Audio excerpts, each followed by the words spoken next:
Welcome back to our channel MNP జాబులర్స్. So ఈరోజు మనకి ఎస్ఎస్సి సిజిఎల్ ఎగ్జామ్స్ అయితే స్టార్ట్ అయ్యాయి. సో అందరూ అనుకున్నట్లుగా ఎగ్జామ్ పేపర్ ఎలా ఉందో ఎడుక్విటీ ప్యాటర్న్ కాబట్టి చాలా టఫ్నెస్ ఉంది అని చాలా అనుకుంటున్నారు. సో ఈ వీడియోలో మనము ప్యాటర్న్ ఎలా ఉంది, ఎంతవరకు బెస్ట్ అటెంప్ట్ చేయొచ్చు, టీసీఎస్ ప్యాటర్న్కి ఎడుక్విటీ ప్యాటర్న్కి ఏమైనా డిఫరెన్స్ వచ్చాయా, సేమ్ అలానే ఉందా, అన్ని విషయాలు ఈ వీడియోలో క్లియర్ కట్గా మనం ఎక్స్ప్లెయిన్ చేసుకుందాం. అండ్ ఇప్పటి వరకు మన ఛానల్ సబ్స్క్రైబ్ చేసుకోకపోతే సబ్స్క్రైబ్ చేసుకోండి అండ్ జస్ట్ లైక్ చేసి సపోర్ట్ చేయండి. సో గైస్, మనకి 2025 సిజిఎల్ ఎస్ఎస్సి సిజిఎల్కి టోటల్గా 28,14,604 క్యాండిడేట్స్ అయితే అప్లై చేయడం జరిగింది. సో మనకి సిజిఎల్ 2025 మనకి 129 సిటీస్లో 260 ఎగ్జామ్ సెంటర్స్లో మనకి 15 రోజులు అయితే ఎగ్జామ్ అయితే కండక్ట్ చేయడం జరుగుతుంది. సో టోటల్గా 15 రోజుల ఎగ్జామ్ మనకి ఎటువంటి మిడిల్ లేకుండా మనకి టోటల్గా 15 డేస్ అయితే ఎగ్జామ్ కండక్ట్ చేస్తారు.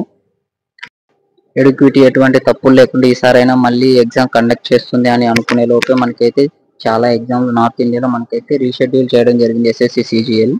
ఎందుకంటే వేరియస్ రీజన్ ఇంత ముందు వచ్చినట్లుగానే మనకి server issues and exam centre issues, ఇలా చాలా ఇష్యూస్ అయితే ఫేస్ చేయడం మళ్ళీ మనం అయితే చూడగలుగుతున్నాం. ఇక్కడైతే చూడొచ్చు, సురేఖ ఇన్ఫోటెక్ ఫ్రమ్ ముంబై అనేది మనకి ఈ రోజు అయితే ఎగ్జామ్ క్యాన్సిల్ చేయడం జరిగింది. ఎందుకంటే సర్వర్ మెయింటెనెన్స్ వల్ల ఈ ఎగ్జామ్ మళ్ళీ క్యాన్సిల్ అయితే చేయడం జరిగింది. ఇలా చాలా సెంటర్స్ లో అయితే ఎగ్జామ్ క్యాన్సిల్ చేయడం జరిగింది అండ్ రీషెడ్యూల్ చేయడం కూడా జరిగింది.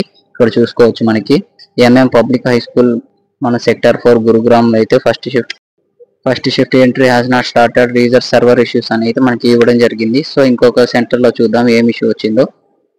సో ఇక్కడ చూసుకుంటే భారతీయ విద్యానికేతన్ పబ్లిక్ స్కూల్ నిలోచి ఢిల్లీలో అయితే ఇక్కడ కూడా మనకైతే చాలా ప్రొటెస్ట్ లాగా జరుగుతుంది. ఎగ్జామ్ అయితే స్టార్ట్ చేయలేదు, టైం అవుతున్నా కానీ ఇలా అయితే వేరియస్ రీజన్ ఇటువంటి ఇష్యూ అనే మనకి Jammu Kashmir first shift exam అయితే క్యాన్సిల్ చేయడం జరిగింది. ఎందుకంటే సర్వర్ ఇష్యూ వల్ల మనకి జమ్మూ కాశ్మీర్లో ఎగ్జామ్ రీషెడ్యూల్ చేయడం కూడా జరిగింది. అండ్ ఇలాగే చూడండి, భారతీయ విద్యానికేతన్ పబ్లిక్ హై స్కూల్ ఢిల్లీలో మనకైతే ఎగ్జామ్ రీషెడ్యూల్ చేయడం జరిగింది, క్యాన్సిల్ అవ్వడం జరిగింది. ఇది అఫీషియల్ ఎస్ఎస్సి నుంచి రిలీజ్ చేయబడిన నోటీసెస్. అండ్ అలాగే మనకి Bishnupur Bazar bus stop Kolkata west Bengal లో కూడా ఇలాగే ఎగ్జామ్ షిఫ్ట్ అయితే క్యాన్సిల్ అవ్వడం జరిగింది. మనం ఎన్ని ఛాన్సులు ఇచ్చినా ఎడుక్విటీ మారడం లేదు.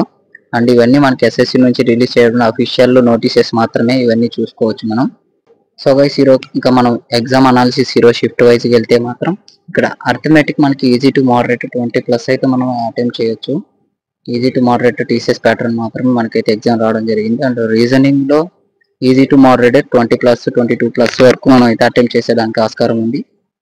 అండ్ ఇంగ్లీష్ చూసుకుంటే మనకి అంత ఈజీ అయితే రాలేదు, మోడరేట్ టు హార్డ్ షిఫ్ట్ అయితే వచ్చింది. మనకి 20 చేసుకోవచ్చు, యావరేజ్ స్కోర్ మనకి 20 అయితే మనం హైయెస్ట్ మార్క్స్ అని చెప్పుకోవచ్చు. అండ్ జనరల్ అవేర్నెస్ చూసుకుంటే 2 టఫ్ వచ్చింది మనకి. ఫస్ట్ 2 షిఫ్ట్లలో మనకి 2 టఫ్ వచ్చింది. సో అరౌండ్ 10 to 12 అలా అనుకోవచ్చు. అండ్ థర్డ్ షిఫ్ట్ కొంచెం ఈజీగా వచ్చింది. సో మనం ఒక యావరేజ్ మార్క్ 15+ అయితే అనుకోవచ్చు జనరల్ అవేర్నెస్ ఇచ్చి. సో ఇలా అయితే మన ఎడుక్విటీ ప్యాటర్న్ నుంచి మనం అనుకున్నంత భయంకరంగా అయితే ఏం లేదు, మనం అయితే ఎక్కువగా ఓవర్ థింకింగ్ చేసుకున్నాం. అండ్ ఇది almost Eduquity pattern is equal to TCS pattern లాగే ఉంది. కాకపోతే statement based questions and parajumbles English లో అయితే మనకి క్లోజ్ టెస్ట్ బదులు మనకి కాంప్రహెన్షన్, రీడింగ్ కాంప్రహెన్షన్ దానికి రిలేటెడ్ క్వశ్చన్స్ అయితే ఇవ్వడం జరిగింది. సో ఇలా అయితే మనము ఈజీ టు మోడరేట్ ఎగ్జామ్ అనుకోవచ్చు. సో ఆల్ షిఫ్ట్లు మనం అనుకున్నట్లుగానే ఉండవు. సో మనం అయితే ఎడుక్విటీ ప్యాటర్న్ ని ఫాలో అవుతూ దానికి తగ్గట్టుగా ప్రాక్టీస్ చేసుకొని వెళ్ళాల్సి ఉంటుంది. అండ్ ఎగ్జామ్ టిప్స్ అయితే కొన్ని చెప్తాను, జస్ట్ చూడండి అండ్ అవి ఎగ్జామ్ పాటించండి. సో నా సైడ్ నుండి కొన్ని ఎగ్జామ్ టిప్స్ అయితే మీకు చెప్తాను, ఇవి ఈజీగానే ఉంటాయి. సో ఫాలో అవుతారని నేను అనుకుంటున్నాను. సాల్వ్ చేయండి, ఫస్ట్ ఈజీగా ఉన్న క్వశ్చన్స్ అయితే మీరు సాల్వ్ చేయాల్సి ఉంటుంది. టఫెస్ట్ క్వశ్చన్స్ కొన్ని అయితే 4 to 5 లైన్స్ అలా ఉంటాయి.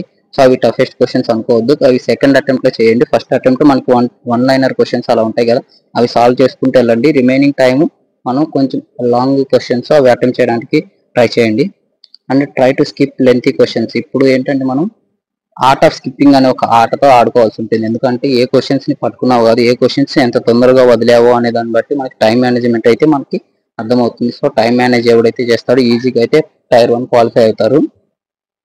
And read questions careful and try to avoid silly mistakes. కొంతమంది ఏం చేస్తారంటే క్వశ్చన్స్ కరెక్ట్గా చదవరు, ఫాస్ట్నెస్ లో ఒక వర్డ్ ఒక సెంటెన్స్ ఏదో ఒకటి మిస్ చేస్తారు. సో అదే మళ్ళీ అదే రిపీట్ చేస్తూ ఉంటారు. సో ఫస్ట్ టైం క్వశ్చన్ ఎలా అయితే మీరు చదువుతారో సెకండ్ టైం కూడా అలాగే చదువుతారు. అందుకని ఫస్ట్ టైమే క్వశ్చన్ ని కేర్ఫుల్ గా చదవండి. And don't take any questions ego. So ఇప్పుడు ఏం చేస్తారంటే ఒక క్వశ్చన్ తీసుకుంటారు, చేస్తూ ఉంటారు, కానీ ఆన్సర్ రాదు. కొంచెం లాస్ట్ లో మిస్టేక్ అలా జరుగుతుంటుంది. కానీ మళ్ళీ అదే అటెంప్ట్ చేస్తారు, మళ్ళీ అదే మిస్టేక్ వస్తుంది.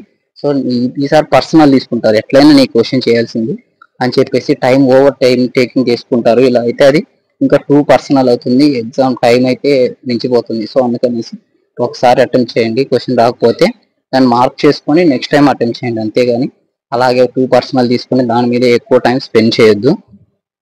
ఎగ్జామ్ సెంటర్లో కామ్గా ఉండండి, don't panic during the exam.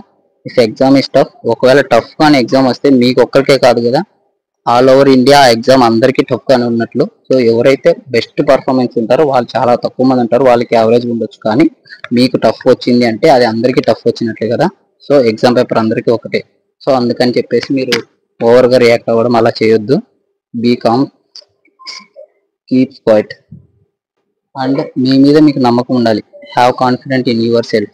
మీ మీద మీకు నమ్మకం ఉంటే ఖచ్చితంగా టైర్ 1 టైర్ 2 పాస్ అయ్యి 2025 మీరు జాబ్ కొట్టడానికి చాలా ఆస్కారం ఉంటుంది. మిమ్మల్ని మీరు నమ్మకపోతే ఇంకెవరు నమ్ముతారు చెప్పండి. సో మీ మీద మీకు నమ్మకం ఉండాలి. And if you have prepared well, you will perform well. Practice ఎక్కువ చేసి ఉండండి, పర్ఫార్మెన్స్ కూడా మంచిగా ఇవ్వండి. So all the best guys.